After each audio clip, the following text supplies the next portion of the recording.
Last class तक हम लोगों ने विद्युत चुंबकीय प्रेरण के बारे में बात की थी और इंट्रोडक्शन टाइप का कुछ मामला किया था। लिखित में कोई भी काम नहीं हुआ था।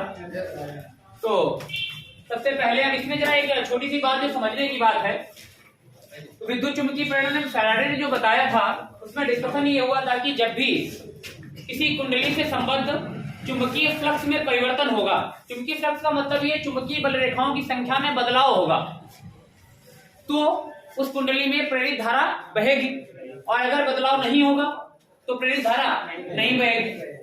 जब तक बदलाव होता रहेगा तब तक धारा, इतनी बातें हम लोगों ने कर ली।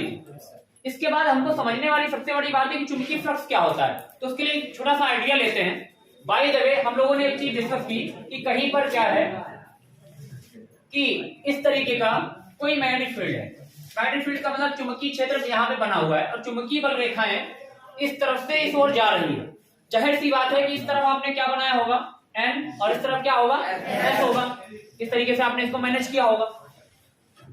और हमने क्या किया कि इसके चुंबकीय क्षेत्र के रास्ते में कोई एक लूप टाइप का रख दिया है। अब लूप टाइप का रखना या कोई ऐसा एक पृष्ठ लगा दिया। पृष्ठ लगाने का मतलब यह है कि एक सीट हमको दे दीजिए। ठीक है कि हाँ ठीक है। हमने क्या किया इस तरीके का। अब यहाँ पर क्या है कि ये पूरा पृष्ठ है, अभी क्लोज है, ठीक है ना। हमने क्या किया, इस चुंबकीय क्षेत्र के रास्ते में इसको ऐसे लगा दिया। अब इसकी खासियत क्या है कि जो भी ये चुंबकीय क्षेत्र है, चुंबकीय बल रेखा ऐसा नहीं कि यहाँ पर नहीं है, यहाँ पर नहीं, सब जगह है। ये सारी बना देंगे तो फिगर खराब हो जाएगा। तो हमने क्या किया, इसके रास्ते में ऐसा एक लगा दिया। अब इसको जब हमने लगाया तो जितनी भी चुंबकीय बल रेखाएं इसके सामने पड़ रही होगी, यहाँ से लेके यहाँ तक, सबकी सब किसके अंदर से जाएंगी, इसके अंदर से होकर जाएंगी। और जब ये सारी की सारी चुंबकीय बल रेखाएं इसके अंदर से होकर जाएंगी तो हम लोग ये बोलेंगे कि वो चुंबकीय बल रेखाएं इस पृष्ठ से क्या हो गई हैं, बद्ध हो गई। इस पृष्ठ से ही जाना है उनको। अगर आपने ऐसे रखा तो जितनी भी चुंबकीय बल रेखाएं सबसे ज्यादा जाएंगी। कुछ ऊपर से अभी भी निकल रही है, कुछ नीचे से अभी भी निकल रही है। ऐसी बात नहीं कि अभी निकल रही है, क्योंकि इसका साइज क्या है, छोटा है। इसके साइज को बढ़ा देंगे, इतना बड़ा कर देंगे, सारी चली जाएगी। तो हमने इसको इसके रास्ते में रखा और हमने देखा कि लगभग जितनी भी चुंबकीय बल रेखाएं इसके सामने है, सबके सब इसके अंदर से ही जाएंगे। अब हमने क्या किया, इसको इस तरीके से रखा तो इसका हमने सीन बनाया ऐसे, ये बना दिया, ऐसे रखा था अभी इस प्लेट को। और कुछ समय बाद हमने क्या किया, इसको हमने थोड़ा सा घुमा दिया, इस तरीके से रख दिया ऐसे। अब क्या हो रहा है, कुछ चुंबकीय बल रेखाएं ऊपर से निकल गई होंगी और कुछ नीचे से निकल गई होंगी। हमने इसको ऐसे रखा है, इस बार थोड़ा सा घुमा दिया है, एंगल चेंज कर दिया है, ऐसे कर दिया। अभी हम क्षेत्रफल के बारे में कोई बात नहीं कर रहे हैं। और थोड़ी देर बाद क्या किया, हमने एक तीसरी स्थिति ली जिसमें हमने इस प्लेट को कैसे रखा है, इस तरीके से रखा है। और अगर इस तरीके से रखा है तो ये सीन बनेगा। इसको थोड़ा सा और आगे बढ़ा लेते हैं। 3 स्थितियां हमने आपके सामने रखी। तीनों स्थितियों में अगर कोई हमको ये बताए कि सबसे ज्यादा वैद्युत बल रेखाएं या चुंबकीय बल रेखाएं किस वाले स्थिति में बद्ध हो रही होगी, ये वाले, क्योंकि इसमें क्या है, यहाँ भी पूरे में लिंक हो जाएंगे। इसको ऐसे घुमा देंगे, ऐसे कर देंगे, पहले ऐसा था फिर ऐसे हो गया, तो कुछ ऊपर से और कुछ नीचे से, और ज्यादा घुमा दोगे, ऐसे कर दोगे तो एक भी नहीं फंस रही है। तो मतलब हो क्या रहा है कि जितनी भी चुंबकीय बल रेखाएं थी उनको हमने क्या कर लिया, किसी क्षेत्रफल से लिंक कर लिया। और जैसे जैसे हम लोग इस पृष्ठ को घुमाते हैं, इसको जैसे जैसे घुमा रहे हैं वैसे वैसे चुंबकीय बल रेखाओं में क्या हो रहा है, परिवर्तन हो रहा है। और अगर परिवर्तन होगा, यही तो फैराडे ने बोला कि अगर इनमें परिवर्तन होगा तो एक प्रेरित धारा बहेगी। ये तो बात रही पृष्ठ की। पृष्ठ बना के भी हम इस चीज को समझ सकते थे, लेकिन उन्होंने क्या लिया, कुंडली। कुंडली का मतलब ये है कि एक इस तरीके का फ्रेम होगा, फ्रेम में कोई तार होगा, बीच में कुछ भी नहीं, ऐसे फ्रेम है केवल, बस ऐसे इसको दिखाओ। इसमें केवल क्या है, यहां से तार ऐसे, ये तार, ये और ये यहाँ पे ज्वाइंट हो गया है, पूरा बंद कुंडली है। अगर परिपथ बंद नहीं होगा तो भी धारा नहीं बह पाएगी। और बीच में ये हेलियम में कुछ भी नहीं। तो इस तरीके की कुंडली उन्होंने ली। तो कुंडली लेना या पृष्ठ लेना, और आपको अगर याद हो तो याद आपको आ रहा होगा कि अब आप याद कर सकते हैं कि जब हम लोगों ने वैद्युत पढ़ा था तब भी कुछ ऐसा सीन था। वहां पर होता था वैद्युत फ्लक्स, गॉस लॉ में इसको पढ़ा गया वैद्युत फ्लक्स के नाम से। तो वैद्युत फ्लक्स अगर हम लोगों ने डिस्कस कर लिया है तो ये कुछ वैसा ही नहीं नजर आ रहा है। वहां पर भी हम लोग पृष्ठ लगाते थे, पृष्ठ से संबद्ध वैद्युत बल रेखाओं की संख्या को पता लगाते थे, कितना बल हो रहा है वो निकाला करते थे। कुछ ऐसा ही यहां पर भी हो रहा है।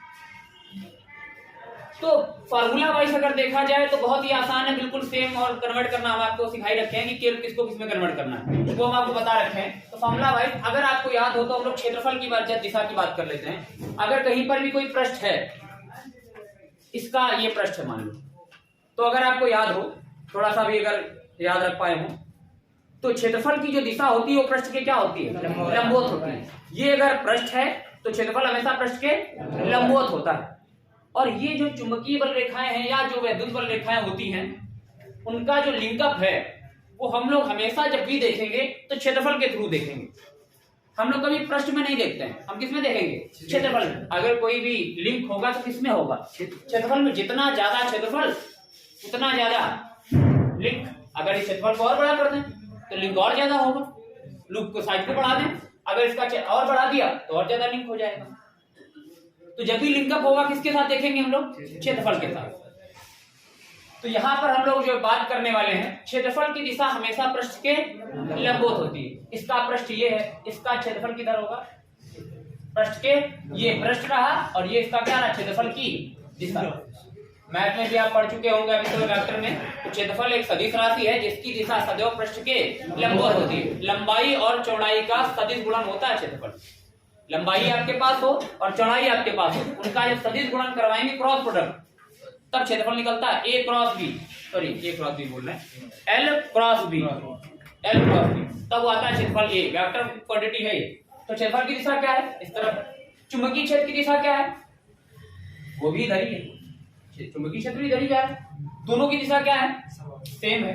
तो इस वाले केस में अगर हम लोग बात करें, फर्स्ट नंबर वाले केस में, क्षेत्रफल के बीच में और चुंबकीय क्षेत्र के बीच में एंगल कितना आएगा। हम लोग जब भी एंगल देखेंगे किसके बीच में देखेंगे, क्षेत्रफल के साथ में, क्योंकि जो भी लिंकअप हो रहा है किसके साथ में हो रहा है, क्षेत्रफल के साथ में हो रहा है। पृष्ठ तो केवल हमको इसका दिखाई पड़ रहा है, जो प्लेट वगैरह है, हम लोग दिशा किसकी देख रहे हैं, क्षेत्रफल की। तो लिंकअप क्षेत्रफल के साथ में। तो यहाँ पर एंगल कितना मिल रहा है आपको, 0। इस केस में एंगल कितना है, बी के बीच में और ए के बीच में एंगल कितना है, 0। तो यहाँ पे लिख सकते हैं एंगल बिटवीन बी एंड ए कितना आएगा, 0। तो यहां 0 केस नंबर 1 हो गया। इसके बाद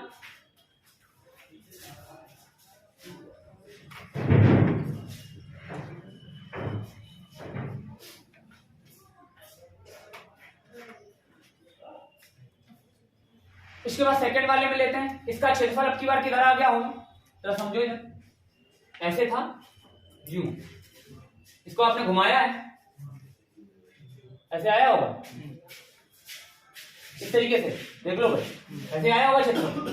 तो क्षेत्रफल की दिशा किधर, ऐसे थोड़ा सा ज्यादा बना लिया है ताकि हम एंगल दिखा पाए आपको। अब की बार अगर और नीचे ले आए इसको, तो ये रहा चुंबकीय क्षेत्र और ये रहा वेक्टर ए। दोनों के बीच में एंगल कितना, कुछ थीटा बन रहा समथिंग, इसके बारे में जानकारी नहीं, तो थीटा कोण बन रहा है, एक केस ये बन गया। तो यहाँ पर थीटा ही कोण है, यहाँ पर 90 का कोई सीन नहीं, यहाँ पर आ गए। इस वाले केस में क्या हुआ, अब की बार और घुमा दिया है, ऐसे था और घुमा लो, यही सीन है। इस बार एंगल कितना है, बी ये है और ए ये है, एंगल कितना है 90 डिग्री। बी और ए के बीच में आपकी बार एंगल कितना है 90 डिग्री। सबसे ज्यादा चुंबकीय बल रेखाएं तब फंसती हैं जब एंगल कितना रहता है 0, कुछ बीच का हिस्सा रहता है ना तो बहुत ज्यादा ना बहुत कम, उसमें कब है वो एंगल थीटा डिग्री, 30, 35, 32 पता नहीं कितना हो, वो डिपेंड करता है। इसके बाद एक भी वैद्युत बल रेखा नहीं फंसेगी जब एंगल कितना होगा। अब फॉर्मूला वाइज अगर हम लोग बात कर लें तो वैद्युत में हम लोगों ने इसको क्या लिखा था भाई, वैद्युत में दोनों को रिलेट करके बात करेंगे। वैद्युत में ये आता था phi is equal to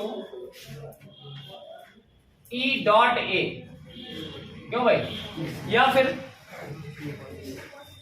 phi is equal to, अगर डॉट प्रोडक्ट को खोलें ई ए कॉस, डिवीजन भी समझ लीजिएगा, वैद्युत वाले में ये सीन होता था। अब अगर मैग्नेट में बात करें तो केवल आपको क्या चेंज करना है, ई की जगह पे क्या आ जाएगा, बी आ जाएगा, तो बी, और क्षेत्रफल वही पुराना, वहां पर भी लूप का ही क्षेत्रफल होता था या किसी पृष्ठ का क्षेत्रफल होता था, यहाँ पर लूप का क्षेत्रफल आ जाएगा, तो यहाँ पे क्या आ जाएगा ए, और कॉस थीटा अभी भी क्या रहेगा, कॉस थीटा ही रहेगा। एंगल किसके बीच में है, थीटा वाला जो है चुंबकीय क्षेत्र बी तथा हमारे पास जो क्षेत्रफल वेक्टर है उसके बीच का कोण है। तो हम लोग इसको जरा लिख लेते हैं। फाई क्या है, इसका नाम होता है चुंबकीय फ्लक्स, क्या है, चुंबकीय फ्लक्स, और बी क्या है, इसका है चुंबकीय क्षेत्र, अभी ये क्षेत्र है मैग्नेटिक फील्ड। उसके बाद ए क्या है, क्षेत्रफल, या ज्यादा अच्छा होगा क्या लिखें, लूप का क्षेत्रफल, किसका, लूप का क्षेत्रफल। थीटा क्या है, बी तथा ए के बीच का कोण, बी तथा ए के बीच का कोण। ये बात थी वैद्युत की, और ये किसकी बात है, चुंबक।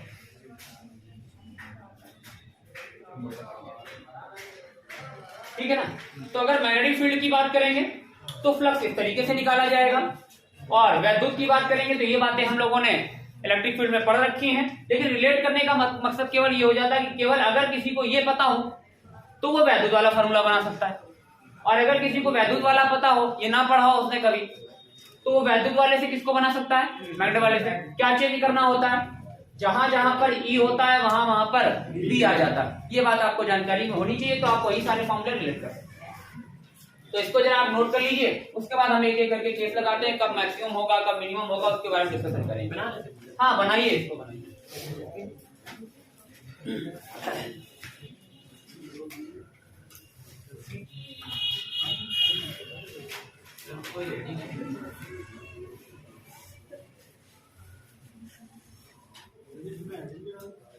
हेडिंग ऊपर अब डाल लीजिए आप, चुंबकीय फ्लक्स, हेडिंग डाल लीजिए ऊपर, चुंबकीय फ्लक्स, चुंबकीय फ्लक्स। ज्यादातर किताबों में यहीं से शुरुआत की गई है, अगर आप किताब उठा के देखेंगे तो शुरुआत यहीं से होगी। सबसे पहले वो चुंबकीय फ्लक्स पढ़ाते हैं, उसके बाद अपना उसमें जाते हैं। हम लोगों ने एक क्लास इंट्रोडक्शन की ले ली है ताकि हमको आइडिया रहे कि शुरुआत कहां से होती है।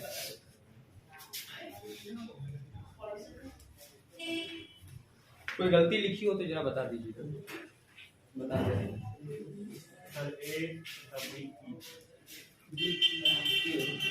कहाँ पे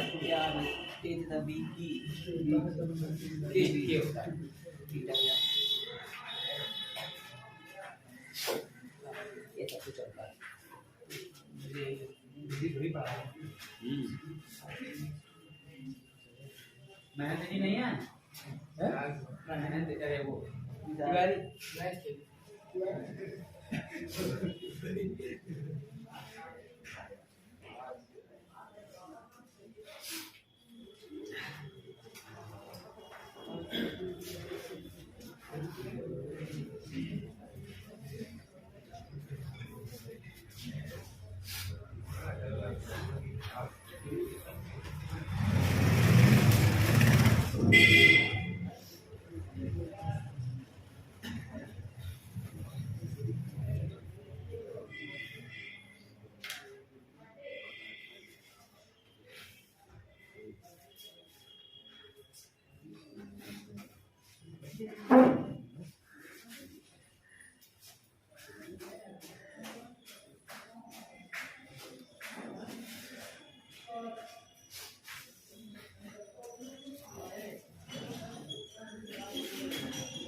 नोट कर लिए भाई,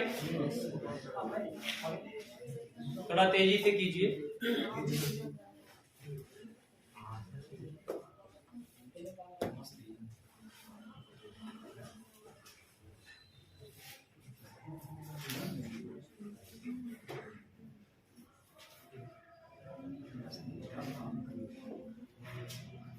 पेपर की दृष्टि से ये लेसन बहुत ज्यादा इंपॉर्टेंट है। क्वेश्चन यहाँ से मतलब आना ही आना है, तो इसको बहुत ध्यान पूर्वक पढ़िएगा और इसको थोड़ा सा टाइम भी दीजिएगा। तो अभी शुरुआत हुआ है, तो अभी से अगर ध्यान में रखे हुए चलेंगे तो कोई दिक्कत नहीं होगी, क्योंकि आप एक्स्ट्रा टाइम आपको इसके लिए नहीं मिलने वाला है। पेपर नजदीक है तो अब दोबारा से सोचेंगे कि बाद में इसको पढ़ेंगे, तो उसके लिए आपको अलग से टाइम नहीं मिलेगा। बहुत सारे अभी सब्जेक्ट आपके पास बाकी पड़े हुए जिनको आपने देखा भी नहीं। हिंदी को तो पेपर के टाइम ही लोग सोचते हैं कि इसको भी ये सब्जेक्ट में शामिल भी है। हाँ, उसको तो लगता है कि इस सब्जेक्ट में है ही नहीं।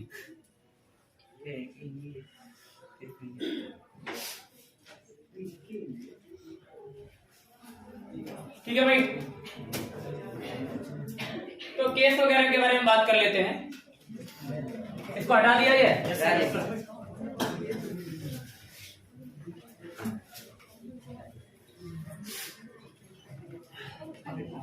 हटा दें भाई। तो मेन जो हमारे पास फार्मूला आ रहा है वो बेसिकली आ रहा है b इंटू ए और cos थीटा। तो बेसिक फार्मूला जो हमारे पास सबसे इंपॉर्टेंट रहता है वो रहता है phi is equal to B A cos theta. इसके अलावा भी इंटीग्रेशन फॉर्म में भी हम आपको लिख के दिखाएंगे, ऐसी बात नहीं है। इंटीग्रेशन फॉर्म में लास्ट में हम लिखवा देंगे कि कभी कभी उसकी जरूरत पड़ेगी तो यूज कर लिया करेंगे। लेकिन सबसे इंपॉर्टेंट क्या है, phi is equal to B A cos theta. हो सकता है किसी किसी किताब में यहाँ पर फाई बी लिखा हो। क्या लिखा हो? Phi B. तो उसमें घबराने की बात नहीं है।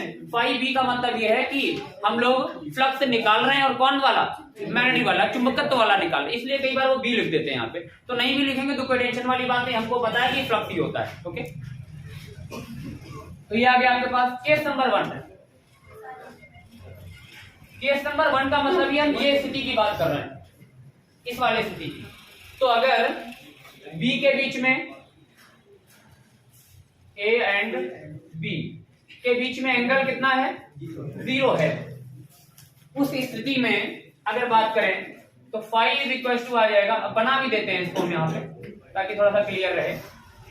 तो ये हमारे पास क्या है, बी, और जो एरिया वेक्टर होगा वो कैसा होगा, इसके लंबवत, मतलब ऐसा। ये एरिया वेक्टर है। दोनों के बीच में एंगल कितना, 0 वाला केस लिया ना, तो 0 वाले में तो एक ही दिशा में रहेगा। तो एरिया वेक्टर भी किधर रहेगा, इसी दिशा में। 0 वाला केस लिया, एरिया वेक्टर और चुंबकीय क्षेत्र के दोनों के बीच में एंगल कितना है 0। दो समांतर रेखाओं के बीच में कोण हमेशा क्या होता है 0 होता है। आप इसको भी देख लीजिए, चुंबकीय क्षेत्र की दिशा यही है, एरिया वेक्टर की दिशा यही है, जो क्षेत्रफल है उसकी भी दिशा यही है, तो दोनों के बीच में एंगल कितना है। यहाँ पर अगर हम लोग डायरेक्टली बात करें तो क्या फॉर्मूला बनने वाला है, phi is equal to BA cos angle कितना है 0, cos 0 की वैल्यू 1 होती है, तो आ जाएगा phi is equal to B into A, केवल B इंटू A। और एक बात और जानकारी आपको दे दें, ये जो आपके पास आया है ये मैक्सिमम है। कई बार वो पूछ लेते हैं ना कि फ्लक्स मैक्सिमम कब होगा, ऑब्जेक्टिव में क्वेश्चन कर देते हैं कि फ्लक्स का मान, चुंबकीय फ्लक्स का मान या वैद्युत फ्लक्स का मान अधिकतम कब होगा। अधिकतम के लिए एंगल कितना होना चाहिए 0। अब ये कैसे तय करेंगे कि अधिकतम के लिए यही होना चाहिए, कॉस की जो वैल्यू होती है वो अधिकतम 1 ही हो सकती है।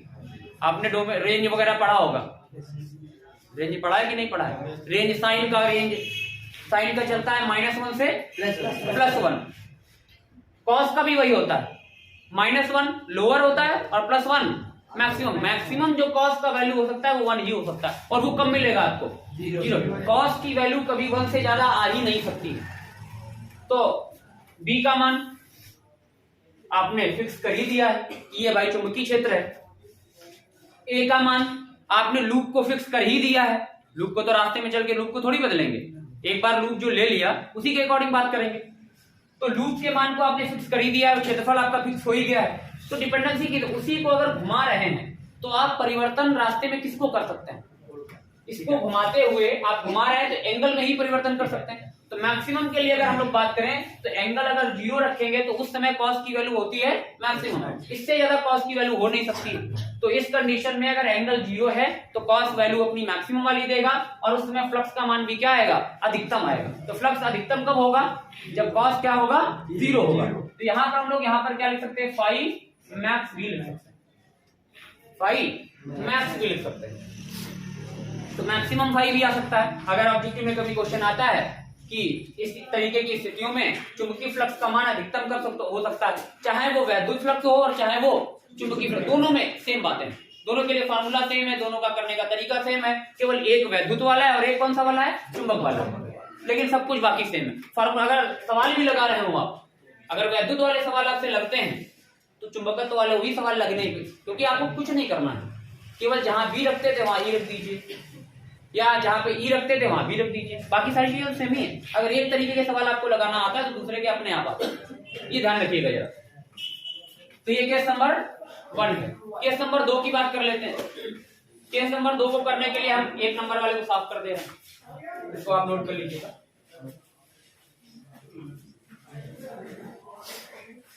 केस नंबर 2 में वैसे केस वो है ही नहीं, क्योंकि जनरल बात है। जनरल का मतलब एंगल कितना रखना है थीटा, इसमें कोई केस जैसी बात है नहीं, तो इसको केस में शामिल नहीं किया जा सकता है, क्योंकि अगर हम थीटा लाइन पे लिखेंगे भी तो वहां ना 90 है ना कुछ भी तो नहीं है। तो हम लोग सीधे आते हैं केस नंबर 2 और वो लास्ट वाला लेंगे। लास्ट में कौन सा, हेलो देख रहे हैं, अभी बात करेंगे। तो केस नंबर 2 में हम लोग लास्ट वाले केस के बारे में बात करेंगे। लास्ट में क्या है, ये रहा हमारा चुंबकीय क्षेत्र B और जो एरिया वेक्टर है वो कितनी डिग्री पे आ गया, 90 डिग्री पे आ गया। यहां पर एरिया वेक्टर, ये एंगल कितना है 90 डिग्री। अगर एरिया वेक्टर 90 डिग्री पे आ गया है, अब हम लोगों ने फॉर्मूला जरा यूज किया तो क्या आ जाएगा भाई, phi is equal to BA cos 90 और cos 90 की वैल्यू 0 होती है, तो ये पूरा फाई कितना आ जाएगा 0 आ जाएगा। यही तो मोदी से बोल रहे हैं कि अगर आपने लूप को इस तरीके से रख दिया है तो फिर उस लूप में कोई भी चुंबकीय बल रेखा फंसेगी ही नहीं, अर्थात चुंबकीय फ्लक्स का मान क्या हो गया 0। इसको हम लोग मिनिमम भी बोल सकते हैं। मिनिमम का मतलब 0 से, अब कुछ लोग बोले हैं कि 180 कर दो तो माइनस में चला जाएगा, अरे भाई चला जाएगा माइनस में, माइनस केवल हमको ये बताएगा कि दिशा क्या है, वो चुंबकीय बल रेखाओं की दिशा बताएगा ना माइनस। इस बात की थोड़ी गारंटी, इसका मतलब ये कि चुंबकीय बल रेखाएं फंसी तो हैं। माइनस तो कोई अगर यहाँ पे एंगल वगैरह 180 ले ले तो माइनस में आ जाएगा, फिर वो कहेगा कि माइनस तो 0 से भी छोटा होता है। तो हम उस वाले छोटे बड़े की नहीं बात कर रहे हैं, हम सिर्फ इतना बोल रहे हैं माइनस से केवल हमको इतना बताएगा जिस दिशा में आपने लूप लिया है उसकी और क्षेत्रफल की दिशा जो है वो दोनों अपोजिट हैं, लेकिन चुंबकीय बल रेखाएं में फंसी हैं। ऐसा नहीं कि फंसी नहीं। इसको अगर इसको ऐसे घुमा के ऐसे रखने की बजाय यूं ऐसे रखा है, इस तरीके से रखा है, हम इसको घुमा के ऐसे रखते हैं, क्या आप नहीं फंसेंगे? क्या फंसेंगी तो ऐसे ना। केवल क्या हो गया है, जो क्षेत्रफल पहले इस तरफ हुआ करता था वो क्षेत्रफल अब इस तरफ आ गया, इतना ही तो अंतर आया। लेकिन चुंबकीय बल रेखाएं तो अभी भी फंस रही है, तो वो क्या केवल बताएगा माइनस कि भाई अब की बार एरिया वेक्टर और चुंबकीय क्षेत्र दोनों क्या हो गए हैं, अपोजिट हो गए। तो वहां पर हम लोग मिनिमम की बात नहीं करेंगे। मिनिमम कब है? 0। ये है कंडीशन, एक भी चुंबकीय बल रेखा फंसी ही नहीं, इसकी बात कर रहे हैं हम लोग। तो यहाँ पर क्या आ जाएगा, एक भी नहीं फंस रही, तो ये मिनिमम हो गया। इस पे हम लोग मिनिमम की बात कर लेंगे।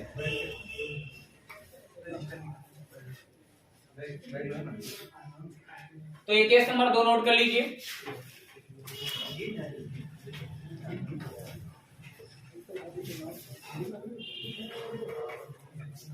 ऑब्जेक्टिव में यहां से क्वेश्चन आ जाता है।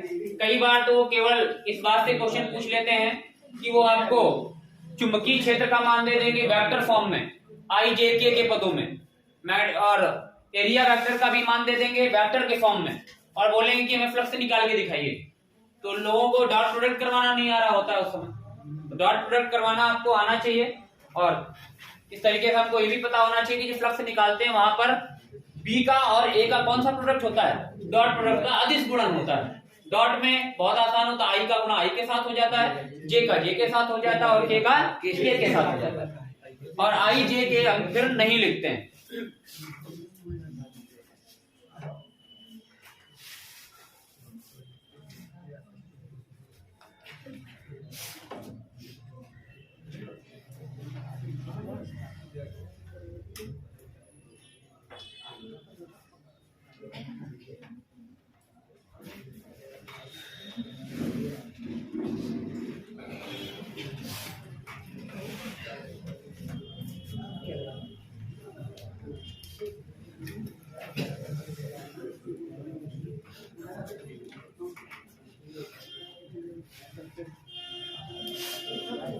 इसको हटा दिया जाए।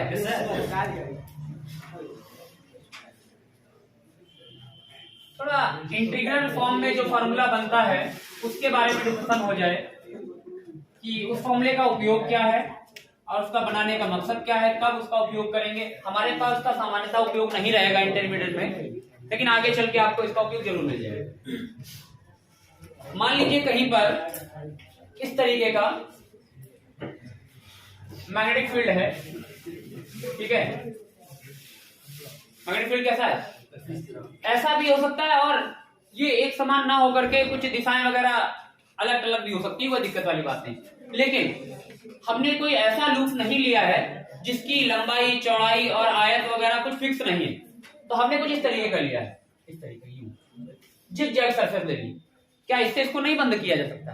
कर सकते हैं भाई, इसके रास्ते में ऐसी भी सरफेस लगाई जा सकती है, लेकिन इसका हमें क्षेत्रफल निकालना नहीं आता है। अगर ऐसी आकृति हम लोग ले लें तो इसका क्षेत्रफल निकालना नहीं आता है, और अगर इसका क्षेत्रफल निकालना नहीं आता है तो वो सामान्य सा जो फॉर्मूला हम लोग यूज करते हैं b इंटू ए और cos थीटा, इसका उपयोग नहीं कर पाए। मान लीजिए यहां पर जो हम लोगों ने ये सब लिया है, इस वाले मैग्नेटिक फील्ड को, मैग्नेटिक फील्ड का भी कुछ चेंज कर लेते हैं।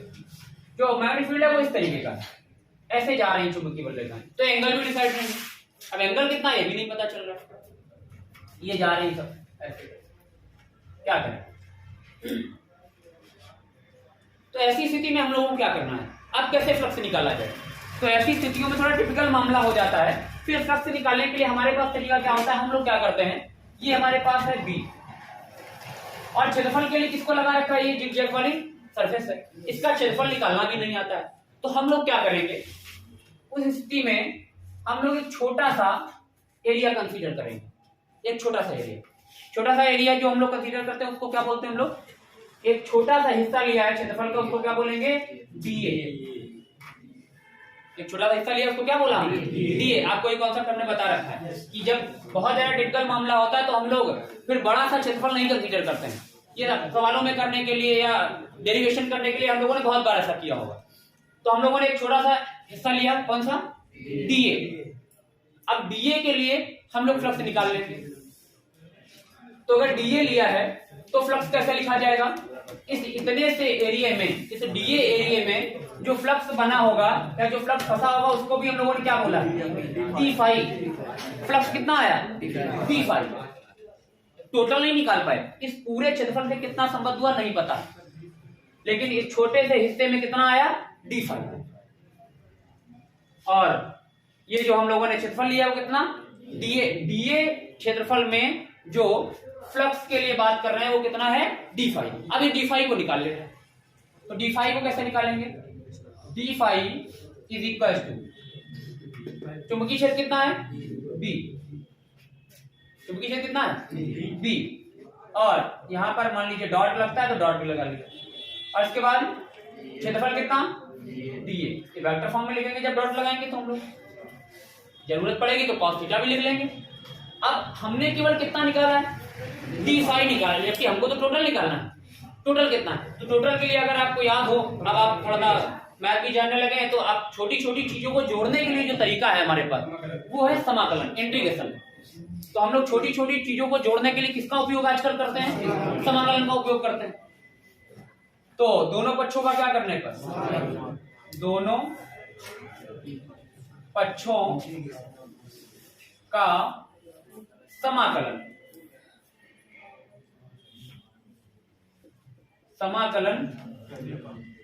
करने पर, दोनों पक्षों का समाकलन करने पर तो इधर आ जाएगा इंटीग्रेशन ऑफ डी फाई बराबर integration of B dot DA. ये आ गया। इसका इंटीग्रेशन सबको पता है। अगर इस सांप के बगल में या यूं कहें इंटीग्रेशन के बगल में कहीं डी दिख जाए ये दोनों तो ऐसे ही, इसको आपको करने का तरीका पता होगा, मैथ में आप जानते हैं, कोई बड़ी बात नहीं इसमें, लेकिन सामान्यतः हम ऐसे कर देते हैं कि अगर कहीं इसके बगल में कुछ भी नहीं लिखा है और बगल में इसके बगल में डी दिख जाए तो दोनों को निपटा दो, सामान्य तरीका है। तो ये क्या आ जाएगा? पूरा फाई आ जाएगा। या यूं कहें कि अगर डी फाई को अगर आपने जोड़ दिया है, सभी डी फाई आपने एकत्रित कर दिए तो फाइनली फाई पूरा बन गया होगा, टोटल फाई बन गया होगा, नहीं बन गया होगा। तो हमने इसको क्या बना दिया? फाई बना दिया बराबर इधर तो अभी इंटीग्रेशन किए ही नहीं, इसका डीए का तो नहीं कर सकते हैं क्योंकि अभी हमारे पास इसका बी लिखा हुआ है। तो यहाँ पर क्या आ जाएगा? Integration of B dot DA. B dot D. अगर इस फॉर्मूले को और ज्यादा थोड़ा सा एक्सटेंड करना चाहें, थीटा के टर्म्स में लाना चाहते हैं तो डॉट प्रोडक्ट को हटा दीजिए, डॉट को हटा दीजिए, क्या आ जाएगा? इंटीग्रेशन फाई बराबर इंटीग्रेशन ऑफ बी और ए, यहाँ पे डीए लिखेंगे और कॉस थीटा। डॉट प्रोडक्ट को जब हटाते हैं तो कॉस थीटा आता है, तो यहाँ क्या आ जाएगा? P DA cos theta. अब हमने इसमें क्या किया कि छोटे से स्मॉल से हिस्से के लिए पहले निकाला, फिर उसको क्या कर दिया? इंटीग्रेशन। अब ये जो क्षेत्रफल है इसका हमें जो इंटीग्रेशन करना है, अब जब भी हमको सरफेस दी जाएगी तो उसका कोई फंक्शन दिया जाएगा, इसका कोई क्या दिया जाएगा?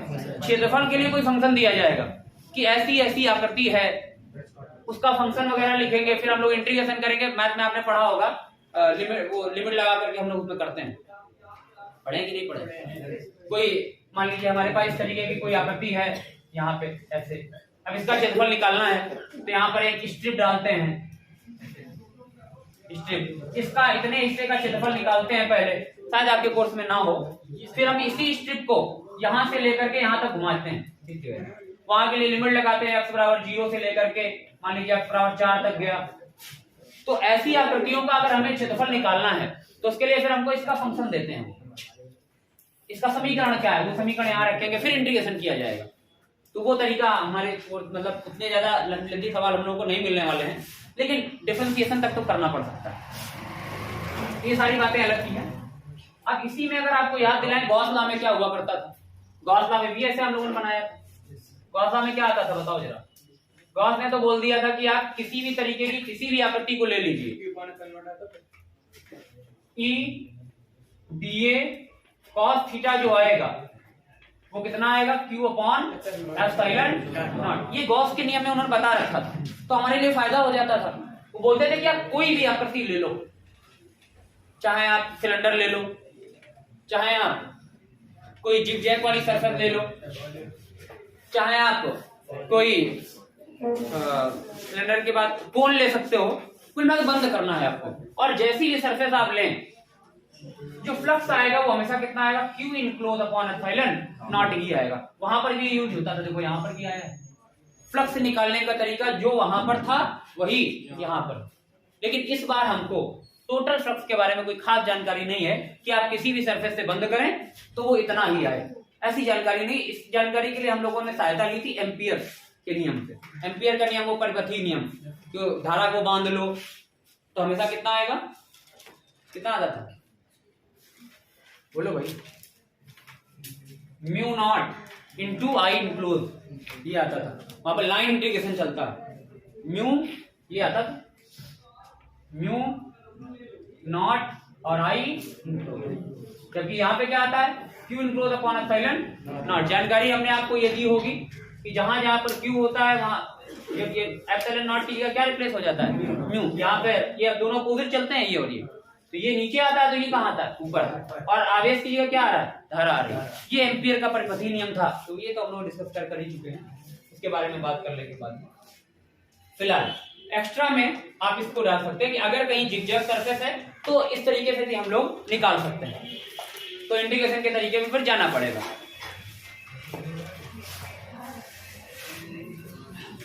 अगर डीए क्षेत्रफल लिया है तो फ्लक्स भी कितना आएगा, डी फाई, और टोटल निकालने के लिए फिर क्या करना पड़ेगा, इंटीग्रेशन करना पड़ेगा। हेडिंग क्या बने, हेडिंग आपके पड़ी हुई है ऊपर, चुंबकीय फ्लक्स यहाँ पर नहीं, उसी में है, उसी में एक पॉइंट हाँ एक्स्ट्रा डाल सकते हैं, एक्स्ट्रा पॉइंट जो भी डालना चाहे।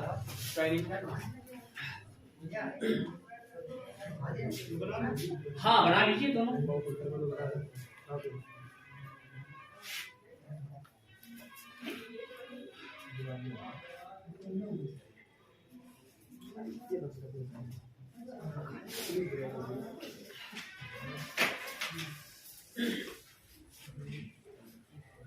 एक सवाल भी करवा दे इसी में, किसी के पास अगर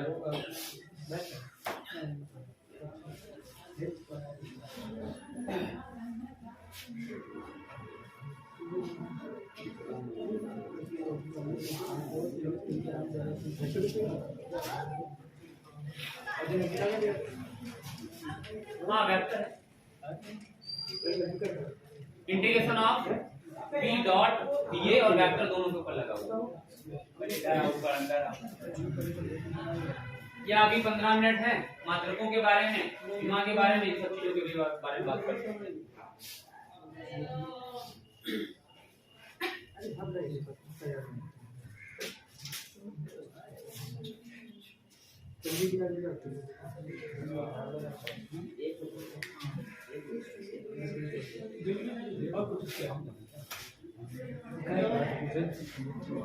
ढूंढने गए थे, बताओ आने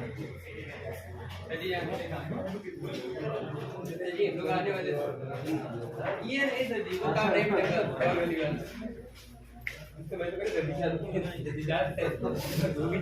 गली वाला काम नहीं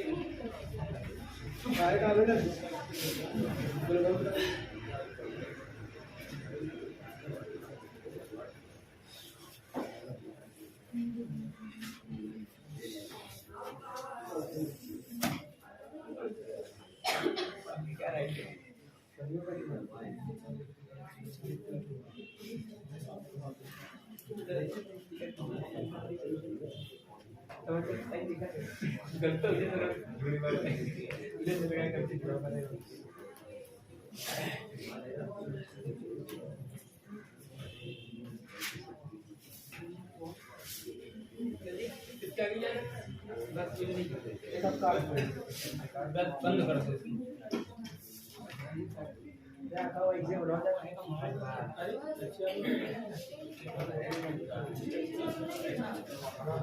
नहीं, वो तो हमने समझाने के लिए लिख दिया ना कि वो इलेक्ट्रिक फील्ड में अगर होता तो ये आता।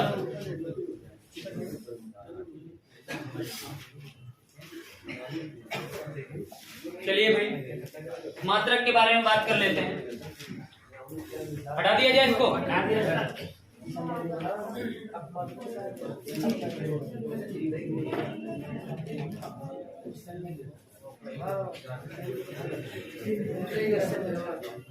बताइए भाई, मात्रक क्या आएगा?